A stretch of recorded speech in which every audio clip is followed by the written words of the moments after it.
Sounds like Salieri was getting ready to make his move. Working up to it, maybe. But then, Prohibition ended. And the bootlegging business got knocked on its ass. Oh, that fighting over booze meant next to nothing. It took us a few years to recover. But when we did bounce back, boy, it was something. We took what dough we had from the moonshine and Canadian whiskey and invested it into new rackets. Some of them even legal. Construction, restaurants, trucking, gambling. We branched out into everything, except peddling dope. And by 35, things were looking up. We had good money rolling in on the regular. I had a wife and daughter. Sam was running a club for the Don.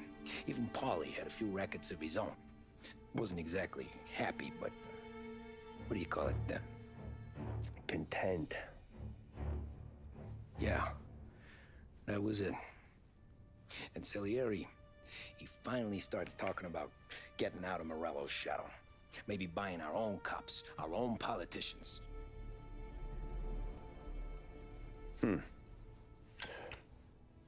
That's interesting. You think Salieri was sourcing highbinders in 34? Maybe. Why? Well, a few years back, the Vice Squad got a judge on solicitation of a minor. Once in the box, he started confessing all sorts of misbehaving, trying to get a deal. But he copped to taking kickbacks from Morello and your man Salieri. Playing them off one another, trying to goose the take. But once Morello found out, he threatened to bury the judge's kids on the beach. Still breathing, of course. Christ. That was the missing piece. How's that?